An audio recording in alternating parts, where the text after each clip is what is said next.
Great Gatsby by F. Scott Fitzgerald. Chapter 1. In my younger and more vulnerable years, my father gave me some advice that I've been turning over in my mind ever since. Whenever you feel like criticizing anyone, he told me, just remember that all the people in this world haven't had the advantages that you've had. He didn't say any more, but we've always been unusually communicative in a reserved way, and I understood that he meant a great deal more than that. In consequence, I'm inclined to reserve all judgments, a habit that has opened up many curious natures to me and also made me the victim of not a few veteran bores. The abnormal mind is quick to detect and attach itself to this quality when it appears in a normal person, and so it came about that in college I was unjustly accused of being a politician, because I was privy to the secret griefs of wild unknown men. Most of the confidences were unsought. Frequently I have feigned sleep, preoccupation, or a hostile levity when I realized, by some unmistakable sign, that an intimate revelation was quivering on the horizon. For the intimate revelations of young men, or at least the terms in which they express them, are usually plagiaristic and marred by obvious suppressions. Reserving judgments is a matter of infinite hope. I am still a little afraid of missing something if I forget that, as my father snobbishly suggested, and I snobbishly repeat, a sense of the fundamental decencies is parcelled out unequally at birth. And after boasting this way of my tolerance, I come to the admission that it has a limit. Conduct may be founded on the hard rock or the wet marshes, but after a certain point I don't care what it's founded on. When I came back from the East last autumn, I felt that I wanted the world to be in uniform and at a sort of moral attention forever. I wanted no more riotous excursions with privileged glimpses into the human heart. Only Gatsby, the man who gives his name to this book, was exempt from my reaction. Gatsby, who represented everything for which I have an unaffected scorn. If personality is an unbroken series of successful gestures, then there was something gorgeous about him, some heightened sensitivity to the promises of life, as if he were related to one of those intricate machines that register earthquakes 10,000 miles away. This responsiveness had nothing to do with that flabby impressionability, which is dignified under the name of the creative temperament. It was an extraordinary gift for hope, a romantic readiness such as I have never found in any other person, and which it is not likely I shall ever find again. No, Gatsby turned out all right at the end. It is what preyed on Gatsby, what foul dust floated in the wake of his dreams, that temporarily closed out my interest in the abortive sorrows and short-winded elations of men. My family have been prominent, well-to-do people in this middle western city for 3 generations. The Carraways are something of a clan, and we have a tradition that we're descended from the Dukes of Buccleuch, but the actual founder of my line was my grandfather's brother, who came here in '51, sent a substitute to the Civil War and started the wholesale hardware business that my father carries on today. I never saw this great-uncle, but I'm supposed to look like him, with special reference to the rather hard-boiled painting that hangs in father's office. I graduated from New Haven in 1915, just a quarter of a century after my father, and a little later I participated in that delayed Teutonic migration known as the Great War. I enjoyed the counter-raid so thoroughly that I came back restless. Instead of being the warm centre of the world, the Middle West now seemed like the ragged edge of the universe, so I decided to go east and learn the bond business. Everybody I knew was in the bond business, so I suppose it could support one more single man. All my aunts and uncles talked it over as if they were choosing a prep school for me, and finally said, "Why, yes," with very grave, hesitant faces. Father agreed to finance me for a year, and after various delays I came east permanently, I thought, in the spring of '22. The practical thing was to find rooms in the city, but it was a warm season, and I had just left a country of wide lawns and friendly trees, so when a young man at the office suggested that we take a house together, in a commuting town, it sounded like a great idea. He found the house, a weather-beaten cardboard bungalow at $80 a month, but at the last minute the firm ordered him to Washington, and I went out to the country alone. I had a dog, at least I had him for a few days until he ran away, and an old Dodge, and a Finnish woman who made my bed and cooked breakfast and muttered Finnish wisdom to herself over the electric stove. It was lonely for a day or so, until one morning some man, more recently arrived than I, stopped me on the road. "How do you get to West Egg Village?" he asked helplessly. I told him, and as I walked on I was lonely no longer. I was a guide, a pathfinder, an original settler. He had casually conferred on me the freedom of the neighbourhood. And so, with the sunshine and the great bursts of leaves growing on the trees, just as things grow in fast movies, I had that familiar conviction that life was beginning over again with the summer. There was so much to read, for one thing, and so much fine health to be pulled down out of the young, breath-giving air. I bought a dozen volumes on banking and credit and investment securities, and they stood on my shelf in red and gold like new money from the mint, promising to unfold the shining secrets that only Midas and Morgan and Maecenas knew. And I had the high intention of reading many other books besides. I was rather literary in college. One year I wrote a series of very solemn and obvious editorials for the Yale News, and now I was going back to bring back all such things into my life and become again that most limited of all specialists, the well-rounded man. This isn't just an epigram. Life is much more successfully looked at from a single window, after all. It was a matter of chance that I should have rented a house in one of the strangest communities in North America. It was on that slender, riotous island which extends itself due east of New York, and where there are, among other natural curiosities, two unusual formations of land, 20 miles from the city, a pair of enormous eggs, identical in contour and separated only by a courtesy bay, jut out into the most domesticated body of salt water in the Western Hemisphere. The great wet barnyard of Long Island Sound. They are not perfect ovals, like the egg in the Columbus story. They are both crushed flat at the contact end, but their physical resemblance must be a source of perpetual confusion to the gulls that fly overhead. To the wingless, a more arresting phenomenon is their dissimilarity in every particular, except shape and size.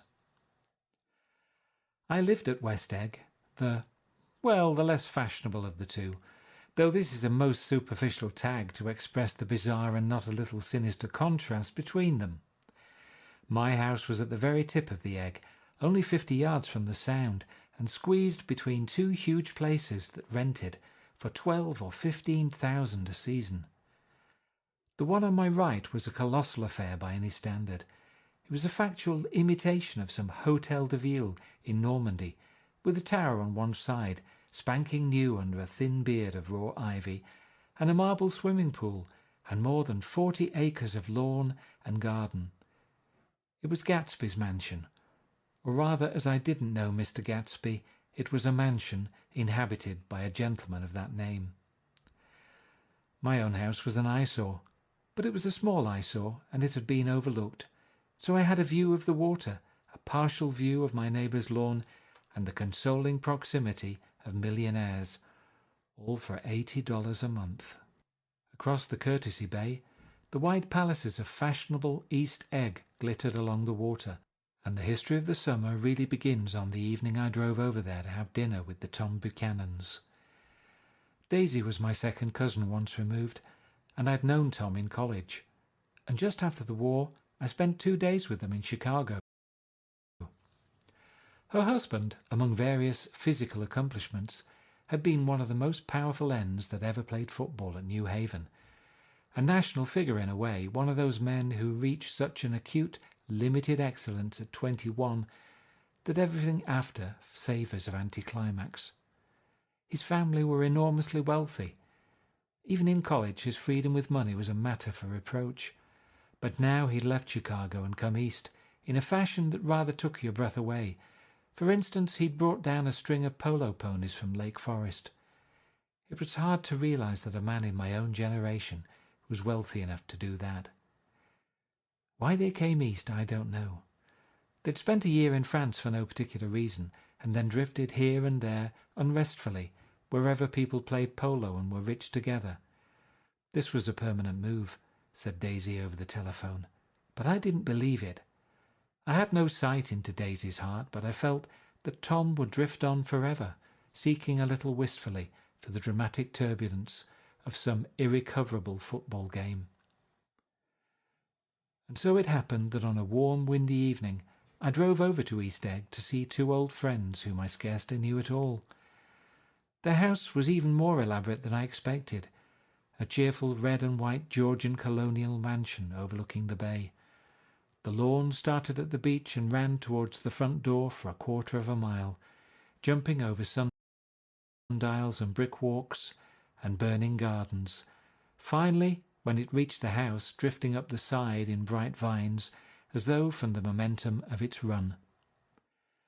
The front was broken by a line of French windows, glowing now with reflected gold and wide open to the warm, windy afternoon, and Tom Buchanan in riding clothes was standing, with his legs apart on the front porch. He had changed since his New Haven years. Now he was a sturdy, straw-haired man of 30, with a rather hard mouth and a supercilious manner. Two shining, arrogant eyes had established dominance over his face and gave him the appearance of always leaning aggressively forward. Not even the effeminate swank of his riding clothes could hide the enormous power of that body. He seemed to fill those glistening boots until he strained the top lacing, and you could see a great pack of muscle shifting when his shoulder moved under his thin coat. It was a body capable of enormous leverage, a cruel body.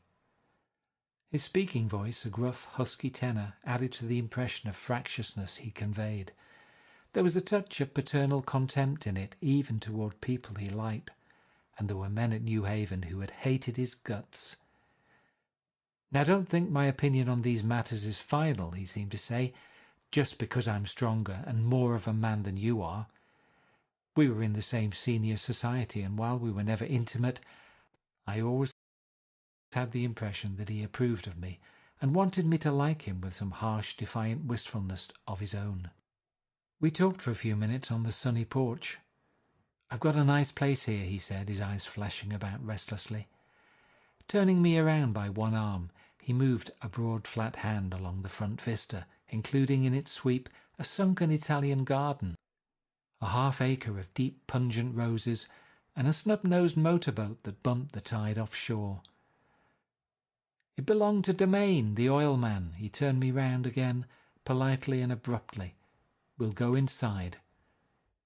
We walked through a high hallway into a bright, rosy-coloured space, fragilely bound into the house by French windows at either end. The windows were ajar and gleaming white against the fresh grass outside that seemed to grow a little way into the house. A breeze blew through the room, blew curtains in at one end and out the other like pale flags, twisting them up toward the frosted wedding cake of the ceiling, and then rippled over the wine-coloured rug, making a shadow on it as wind does on the sea. The only completely stationary object in the room was an enormous couch on which two young women were buoyed up, as though upon an anchored balloon. They were both in white, and their dresses were rippling and fluttering, as if they'd just been blown back in after a short flight around the house. I must have stood for a few moments listening to the whip and snap of the curtains, and the groan of a picture on the wall. Then there was a boom as Tom Buchanan shut the rear windows, and the court wind died out about the room, and the curtains and the rugs and the two young women ballooned slowly to the floor. The younger of the two was a stranger to me. She was extended full length at her end of the divan, completely motionless and with her chin raised a little, as if she were balancing something on it which was quite likely to fall. If she saw me out of the corner of her eyes, she gave no hint of it. Indeed, I was almost surprised into murmuring an apology for having disturbed her by coming in. The other girl, Daisy, made an attempt to rise. She leaned slightly forward with a conscientious expression, Then she laughed an absurd, charming little laugh, and I laughed too and came forward into the room. I'm paralyzed with happiness. She laughed again as if she said something very witty, and held my hand for a moment, looking up into my face, promising that there was no one in the world she so much wanted to see. That was a way she had. She hinted in a murmur that the surname of the balancing girl was Baker. I've heard it said that Daisy's murmur was only to make people lean toward her, an irrelevant criticism that made it no less charming. At any rate, Miss Baker's lips fluttered. She nodded at me almost imperceptibly and then quickly tipped her head back again. The object she was balancing had obviously tottered a little and given her something of a fright. Again a sort of apology arose to my lips. Almost any exhibition of complete self-sufficiency draws a stunned tribute from me. I looked back at my cousin, who began to ask me questions in her low, thrilling voice. It was the kind of voice that the ear follows up and down as if each speech is an arrangement of notes that will never be played again. Her face was sad and lovely, with bright things in it, bright eyes and a bright, passionate mouth. But there was an excitement in her voice that men who had cared for her found difficult to forget. A singing compulsion, a whispered "listen," a promise that she had done gay, exciting things just a while since, and that there were gay, exciting things hovering in the next hour. I told her how I had stopped off in Chicago for a day on my way east, and how a dozen people had sent their love through me. "Do they miss me?" she cried ecstatically. "The whole town is desolate. All the cars have the left rear wheel painted black as a mourning wreath, and there's a persistent wail all night along the North Shore." "How gorgeous! Let's go back, Tom, tomorrow." Then she added irrelevantly, "You ought to see the baby." "I'd like to. She's asleep. She's 3 years old. Haven't you ever seen her?" "Never." "Well, you ought to see her. She's—" Tom Buchanan, who had been hovering restlessly about the room, stopped and rested his hand on my shoulder. "What you doing, Nick?" "I'm a Bond man." "Who with?" I told him. "Never heard of them," he remarked decisively. This annoyed me. "You will," I answered shortly. "You will if you stay in the East." "Oh, I'll stay in the East, don't you worry," he said, glancing at Daisy and then back at me, as if he were alert for something more. "I'd be a goddamned fool to live anywhere else." At this point Miss Baker said, "Absolutely," with such suddenness that I started. It was the first word she had uttered since I came into the room. Evidently it surprised her as much as it did me, for she yawned and with a series of rapid, deft movements stood up into the room. "I'm stiff," she complained. "I've been lying on that sofa for as long as I can remember." "Don't look at me," Daisy retorted. "I've been trying to get you to New York all afternoon." "Oh, thanks," said Miss Baker to the 4 cocktails just in from the pantry. "I'm absolutely in training." Her host looked at her incredulously. "You are?" He took down his drink as if it were a drop in the bottom of a glass. "How you ever get anything done is beyond me." I looked at Miss Baker, wondering what it was she got done. I enjoyed looking at her. She was a slender, small-breasted girl with an erect carriage, which she accentuated by throwing her body backward at the shoulders, like a young cadet.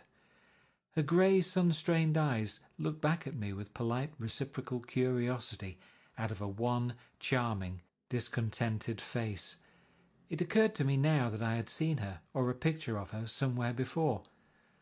"You live in West Egg," she remarked contemptuously. "I know somebody there."